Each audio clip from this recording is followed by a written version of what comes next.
Bonjour. Alors, le webinaire est ouvert, on peut commencer?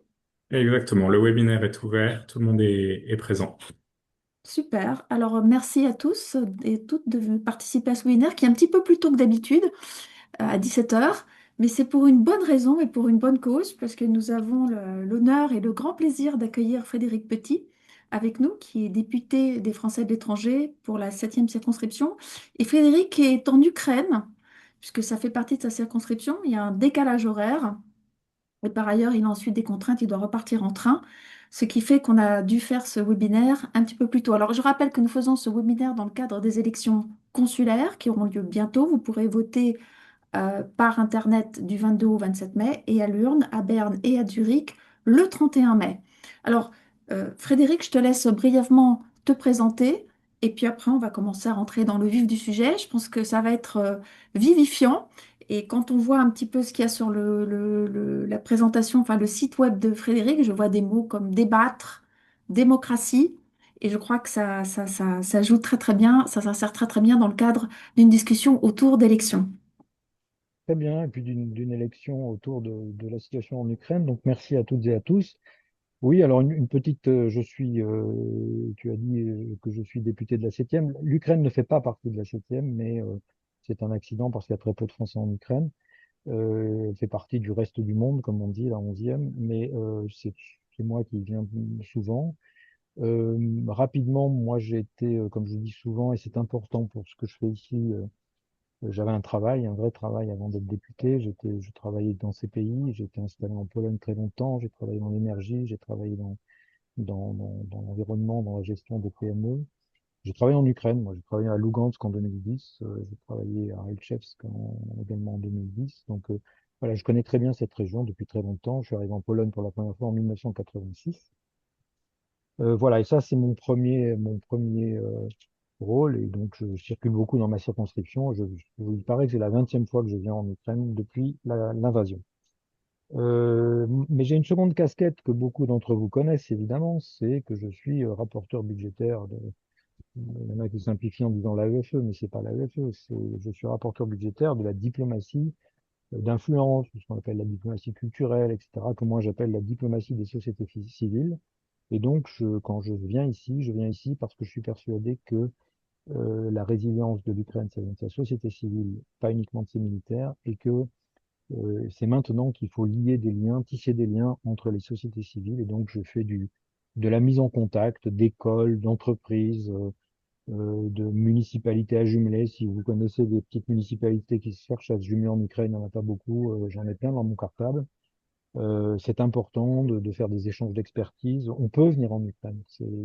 Voilà, oui, ça bombarde de temps en temps. Il y a eu 14 morts en Ukraine ce dernier week-end, civils. Mais les gens vivent, les gens continuent à vivre, les gens continuent à chanter, J'ai rencontré les Français encore une fois, j'ai rencontré des Français de Kiev avant-hier, et on a dîné ensemble. Et voilà, il faut venir, c'est maintenant qu'il faut venir. C'est parce que c'est un peu chez nous. Voilà, c'est ça que je veux dire. Et donc, voilà, je pense que chez les démocrates, on est persuadé que la démocratie, c'est basé sur des citoyens. Poutine croit qu'il bombarde des civils, mais il bombarde des citoyens. En fait, c'est la même étymologie, mais c'est pas la même position politique. Et comment se Voilà. passent les consulaires en Ukraine? Parce que tu as Ah, choisi un titre, les gens vont dire, mais pourquoi il parle de l'Ukraine, pourquoi il parle des ouais, consulaires et voilà. pourquoi on Allez, il y a parle de des petits consulaires en élus? Ukraine. Il y a des consulaires en Ukraine. Alors, c'est une circonscription à un poste. Voilà, c'est un mystère pour personne que je soutiens le sortant. C'est débattu. Il y a de l'opposition. Il y a des gens qui se présentent en face de lui. Euh, et ce que je pense, c'est que oui, effectivement, j'ai choisi ce thème pour cette rencontre et le fait, j'ai dit, à la limite, c'était aussi bien que je sois en Ukraine pour faire cette conférence, cette communication. Mais oui, la démocratie est attaquée aujourd'hui. C'est un modèle qui est attaqué. La démocratie des citoyens, c'est-à-dire le citoyen doit être propriétaire, enfin copropriétaire de l'État, copropriétaire de l'avenir, copropriétaire du futur de ses enfants. Euh, c'est une idée qui est remise en cause, qui est attaquée frontalement par des théocrates, par des autocrates. qui croient que de toute façon c'est Dieu qui décide de tout, les autocrates qui croient que ça va plus vite et c'est quand même plus simple parce que moi je suis plus intelligent que les autres et moi je vais m'en occuper, vous pouvez retourner regarder Netflix. Voilà, ça c'est notre combat. Et ben quand la démocratie est menacée, et ben il n'y a pas de petite élection. Voilà, on a la chance de pouvoir aller voter le 31 mai, pas pour élire un grand patron, pas pour élire un sauveur de l'humanité, mais pour élire celui qui va nous représenter dans un certain nombre de domaines de la vie, de notre vie quotidienne. Et c'est bien, et il faut le faire. C'est pas banal. Voilà, c'est pas banal, et c'est important de bien le faire. Voilà, alors, j'espère que ça continuera à progresser, mais ça me paraît fondamental. Il n'y a pas de petite élection, jamais de petite élection. Oui, je crois que c'est pour rebondir sur ce que tu dis, on voit que les démocraties sont quand même, bah, en fait, elles diminuent quand on regarde les statistiques à l'échelle mondiale, les grands pays, etc.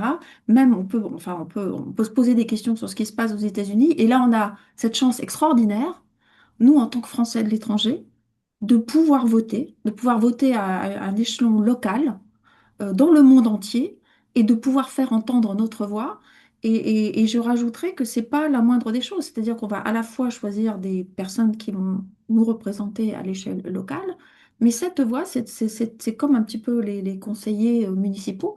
Cette voix, c'est une voix qui va permettre de choisir qui va au Sénat, qui est quand même Tout à fait, là une des grandes tout à fait. chambres du Non, Parlement non, et qui a un voilà. poids très C'est, considérable dans les choix politiques qui bien peuvent se sûr, faire, même si l'Assemblée a le dernier mot. Donc je crois que c'est important de le bien rappeler en sûr. général. Il C'est faut une voix rappeler pour des élus locaux et une voix qui va aller potentiellement au au Sénat en Sénat. fonction de qui est Et c'est élu. d'autant plus important à rappeler qu'on est dans un monde, moi je dis souvent, hein, j'ai parlé des autocrates et des théocrates qui nous attaquent en ce moment, mais on a aussi des gens, d'autres personnes qui nous attaquent, c'est les blablacrates.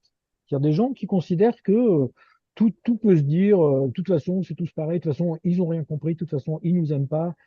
Et si on ne rappelle pas que, oui, les institutions, c'est un peu compliqué. Des fois, je dis aux gens, bah oui, mais il faut savoir comment ça marche. Oui, non, non, Macron, il ne donne pas des ordres. Voilà, c'est pas vrai. Macron ne donne pas des ordres à l'Assemblée nationale. C'est faux. Ça n'a jamais existé.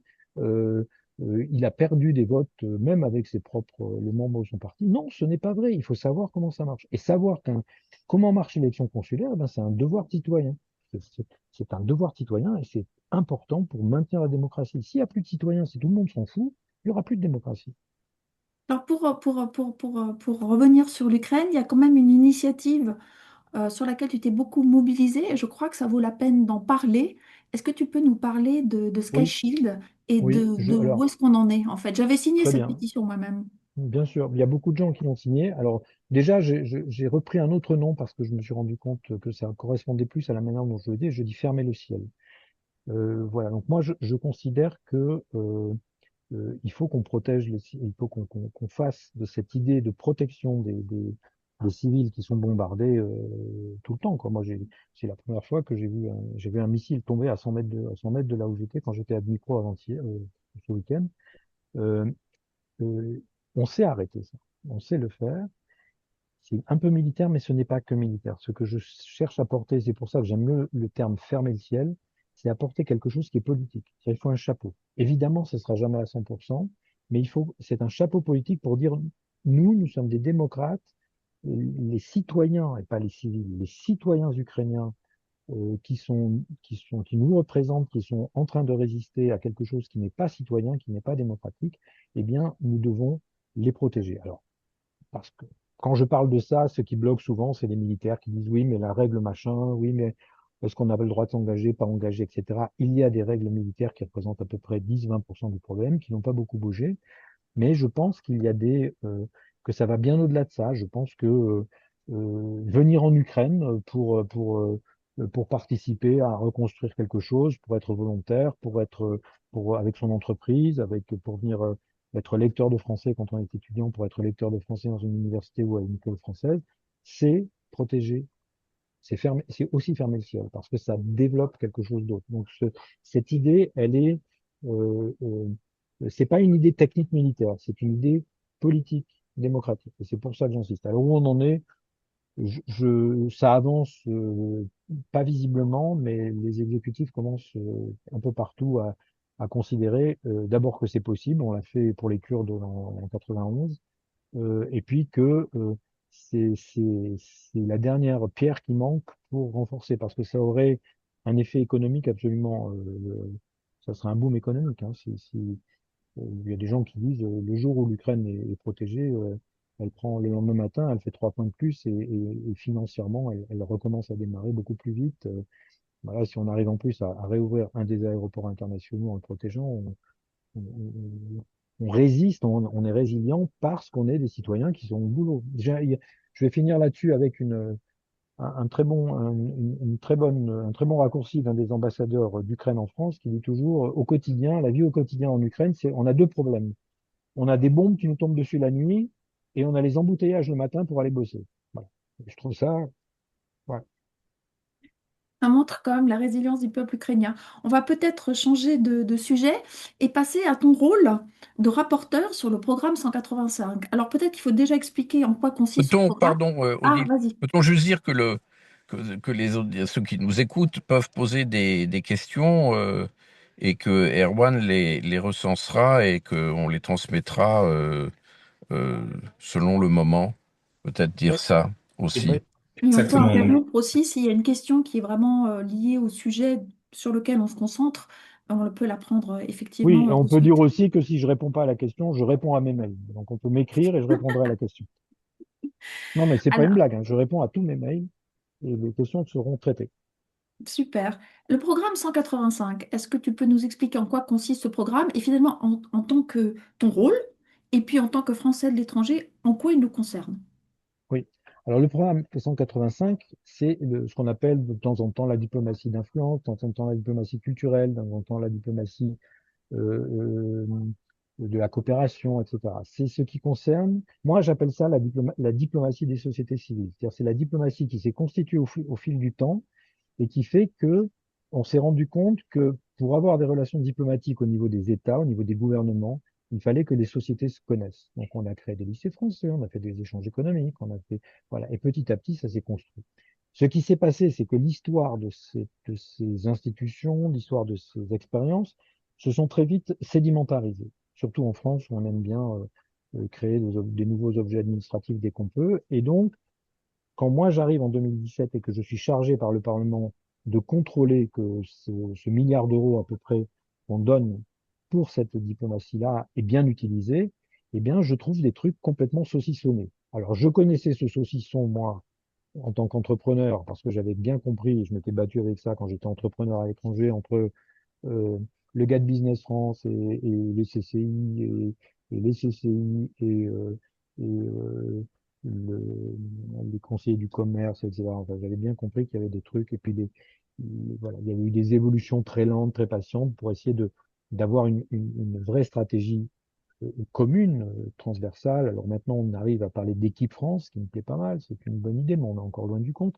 Mais je trouve des choses complètement saucissonnées. Des gens qui se parlent pas, alors qu'ils devraient se parler. Voilà, tout simplement. Et surtout, ce qui est embêtant, c'est que l'une de ces tranches de saucisson, c'est l'ambassade. C'est-à-dire que l'ambassade n'est pas celle qui coordonne un ensemble de choses. L'ambassade, moi, quand j'arrive, il y a pas mal d'ambassadeurs qui disent, ah oui, mais ça, monsieur le député, moi, je sais pas, c'est pas moi, hein. C'est pas l'ambassade qui s'en occupe. Je dis, oui, mais c'est la France, quoi. C'est une municipalité française qui investit, voilà, ça concerne la France, quoi. C'est un lycée bilingue local. Voilà. Et je crois pouvoir dire que ce qu'on a dit en 2017, porté par Marielle de Sarnez, on avait un très bon ministre, Jean-Yves Le Drian, qui nous a beaucoup suivis là-dessus. C'est pour ça qu'on a fait la loi sur l'aide publique au développement, c'est de la diplomatie des sociétés civiles aussi. Donc tout ce qu'on a fait là, il y a quelque chose que je vous invite à réécouter, c'est le discours aux ambassadeurs du président de la République en 2019, où il dit aux ambassadeurs, c'est pas vous les stars. C'est, vous n'êtes pas les stars de trucs qu'on vous emmène, vous êtes des coordinateurs, vous êtes des chefs d'orchestre. Et ça change, ça évolue bien. Je trouve, je suis toujours frustré parce que je trouve qu'il y a des choses qui vont pas très vite, etc. Mais ça avance et il y a maintenant une grande partie des postes diplomatiques qui avancent. Et alors, en quoi ça nous concerne, Mhm. à part la Concrètement, l'AEFE, si je hein. suis Français de Voilà, l'étranger, finalement, comment ça voilà, m'impacte? voilà. Alors, je ne parle pas de l'AEFE, hein, parce que sinon, je rate mon train. C'est Mais donc c'est l'AEFE, c'est l'Agence pour l'enseignement l'Agence français pour à l'étranger l'enseignement qui français à l'étranger, supervise voilà, tous les qui fait lycées français à partie, l'étranger. voilà, et qui fait partie de ce budget, évidemment. Mais c'est un gros morceau, puis c'est un sujet qui demanderait une conférence à lui tout seul. Mais On a Et eu une nous conférence avec avons eu Samantha. oui, je un sais, oui, webinaire voilà. avec Oui, Samantha c'est vrai, Casbonne. vous l'avez déjà eu, oui, On ça, l'a c'est vrai. fait dans le Ouais, cycle mais c'est vrai. de nos Voilà. séminaires. En quoi ça nous concerne? Ben, par exemple, euh, euh, nous avons imposé dans la loi sur l'aide publique au développement dans les pays en développement, nous avons imposé que participent au conseil de développement près de l'ambassadeur, participent systématiquement les conseillers. Parce que un ambassadeur, il est là 3 ans. Demandez à Jean-Hervé Fralin, qui est conseiller consulaire à Madagascar, lui, ça fait 25 ans qu'il fait du microbanking pour les fermiers pauvres de Madagascar. Ben, sa voix est importante parce qu'il connaît l'île depuis, comme on dit là-bas. Donc, euh, nous, Français à l'étranger, nous faisons partie, nous sommes une partie, et parfois à plusieurs endroits différents, de cette diplomatie des sociétés civiles. Les flammes, euh, les comités de gestion des lycées quand ils sont gérés par des parents locaux, etc., etc. Donc, il y a cette première partie qui est absolument fondamentale et qui nous concerne. Et puis alors, il y a des sujets où on est quand même plus directement concerné, c'est toute la partie, je dirais, euh, euh, voilà, on a des collègues qui font de l'emploi, on a des collègues qui aident les entreprises, etc. Toute cette partie où on a beaucoup d'imagination et beaucoup de prise d'initiative et de responsabilité par nos collègues élus locaux des Français à l'étranger et qui participent, alors là, concrètement, soit à un salon, soit à un truc, soit un salon, soit un développement, je cherche d'autres idées, une bourse du travail pour les jeunes Français, etc., et qui font que ça se, qui participent à cet effort de l'action de la France à l'étranger. Puis un autre domaine, un troisième domaine qui est plus administratif, mais que je répète à chaque fois parce qu'il faut s'inscrire sur les listes électorales, même quand on est étudiant. Donc voilà, toute cette partie coopération étudiante, ça fait partie de la diplomatie des sociétés civiles. Et souvent, c'est important de rappeler aux étudiants qui font partie des Français à l'étranger, même s'ils sont là que pour 2 ou 3 ans, même s'ils n'y pensent pas, etc. Et que c'est c'est aussi une manière de s'engager et de participer aux relations bilatérales avec les pays dans lesquels on vit, quoi. Mais si je suis un entrepreneur à l'étranger, en quoi cette diplomatie peut m'aider pratiquement? Et ben, quand on aura fini de remettre un peu au carré Business France, ben Business France devrait être quelqu'un qui aide, quelqu'un qui coordonne. Tu peux obtenir des VIE, voilà, les volontaires internationaux en entreprise, c'est une invention géniale.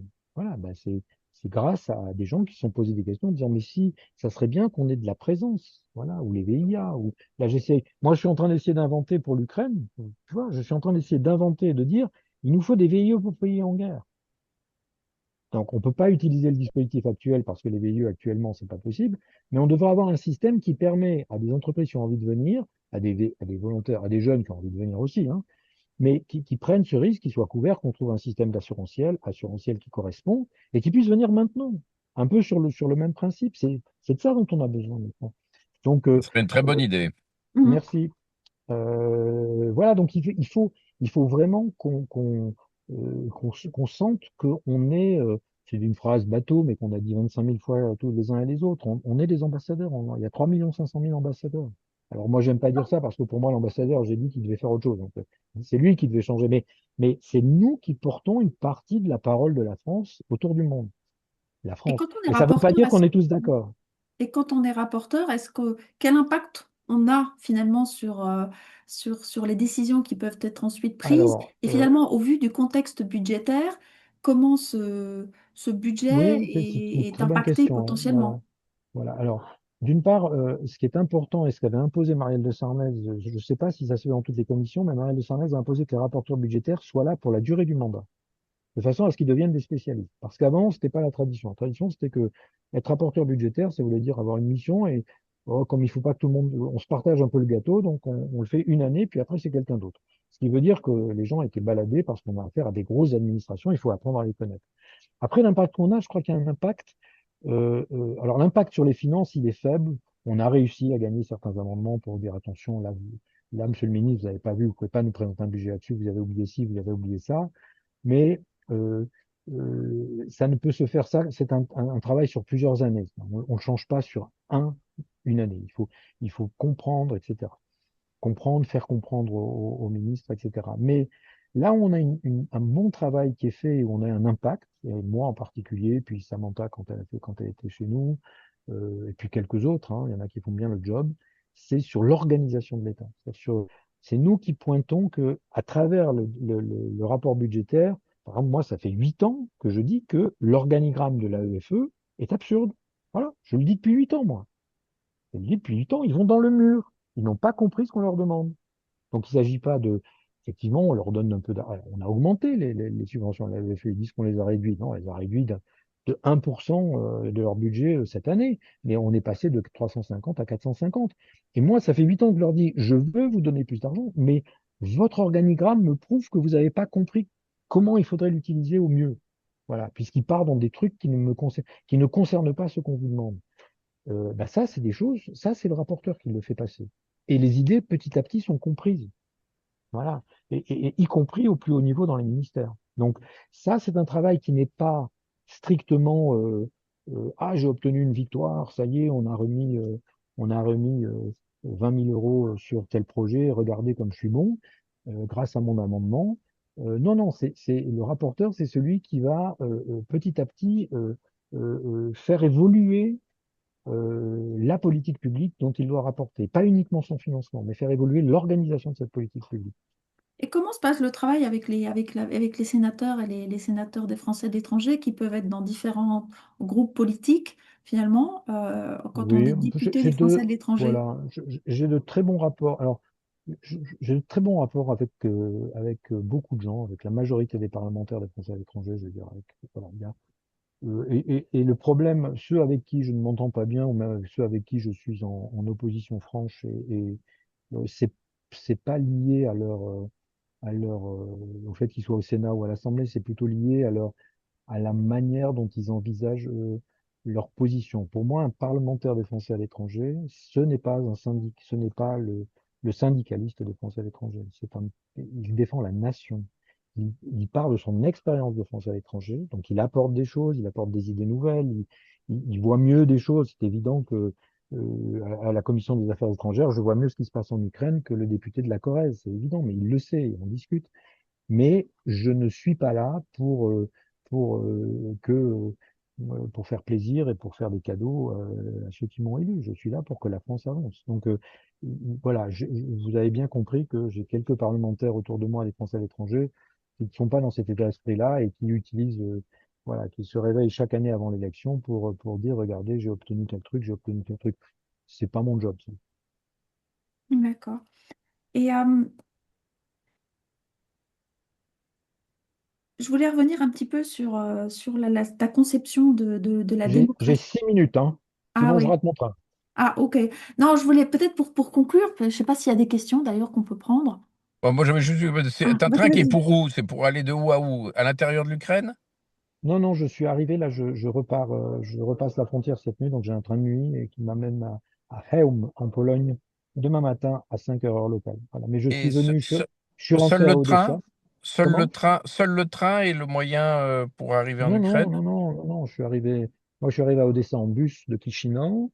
Je suis monté en bus de Chisinau à Mykolaïev, puis à Dnipro, et je suis monté en train de Dnipro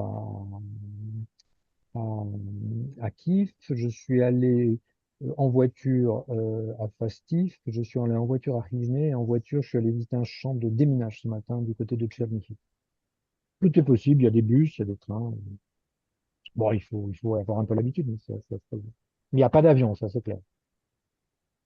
On a un lycée en Ukraine, on a des écoles. On a un super lycée français. Un super lycée Tu, français qui a ouvert, qui a réouvert qui a réouvert en septembre 2022 contre l'avis de la EFE, qui disait vous ne pouvez pas réouvrir parce que je ne peux pas renvoyer mes 3 enseignants, ils n'ont pas le droit. Et les gestionnaires parents ont dit ben, nous on en a 18 ici, on va se débrouiller avec 18. Et ils ont réouvert et le fils de David Franck a passé son bac l'an dernier, il est en maths sup à Paris aujourd'hui. David Franck Il est a- un élu local. C'est ça, on en a parlé tout à l'heure. Voilà. Ouais. Donc c'est un gars qui a passé son bac après avoir fait seconde, première terminale sous les bombes. Juste peut-être encore un mot sur les élections consulaires, parce que là, on a fait un certain nombre de Vas-y. webinaires. Moi, je fais le tour de tous les cantons de Suisse alémanique. Odile est présente avec sa lettre aussi qu'on a envoyée un peu à tout le monde. On a fait un webinaire avec la sénatrice Casbonne, on en fait un à l'instant avec toi, on en a fait sur la fiscalité, il y en avait eu un sur les retraites fait par Odile préalablement. On va avoir un débat avec toutes les autres têtes de liste la semaine prochaine sous forme de webinaire aussi, mais l'intérêt est faible chez les Français de l'étranger pour cette élection. Est-ce que, sur base de ton expérience, tu aurais une ou deux choses qu'il faudrait améliorer pour la prochaine mandature, soit dans nos responsabilités, soit dans notre le mode d'élection, je ne sais pas. Non, je crois que le mode d'élection, il faut le prendre comme il est. C'est la responsabilité des citoyens. Moi, je crois que c'est oui. Par contre, dans la prochaine mandature, là où il faut se battre, il faut être. Je crois qu'un bon élu, c'est un élu qui réveille ses citoyens, quoi. Vous savez, il y avait dans les élections polonaises l'année dernière, ils avaient fait un petit tract, les gens de la coalition civique, que j'aimais beaucoup, qui est difficilement traduit en français, mais il disait Nie śpi, bo ci przegłosują. Ça, on pourrait le traduire, ne dors pas, arrête de dormir, parce qu'ils vont te transvoter et au sens transpercé, quoi. Ils vont voter à ta, ils vont, voilà.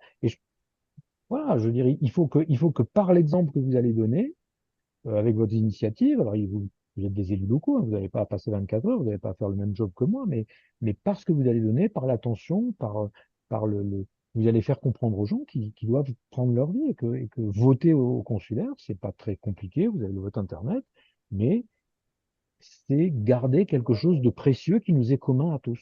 Voilà. C'est ça qu'il faut dire. Et on ne fera pas de miracle, on n'aura pas 100% ni même peut-être 50% de participation cette année, mais voilà, il faut continuer le match. Le match n'est absolument pas perdu. Le match n'est pas perdu. Je sens, moi, dans pas mal d'endroits que euh, cette fierté de voter, elle est là. Il faut qu'on soit des élus qui rendent les gens fiers de venir voter.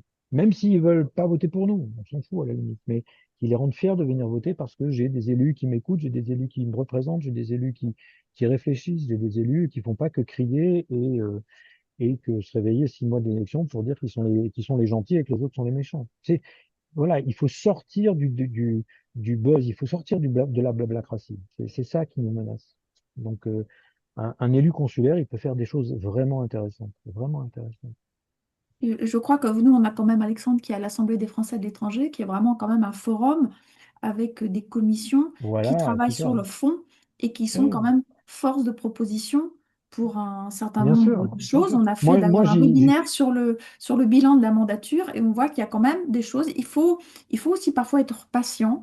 C'est pas du c'est yaka ça. faucon, c'est pas Et c'est crier sur pas, les toits, je propose ci, je propose ça. Parfois, il faut bien avoir de sûr. la patience pour faire Voilà. avancer Et son quand je dis métier. blablacratie, tu vois, quand je dis blablacratie, c'est aussi, je suis contre, par exemple, ceux qui disent, ah, il faudrait que la FE ait plus de pouvoir, que l'Assemblée des Français de l'étranger ait plus de pouvoir. Non, c'est une assemblée consultative.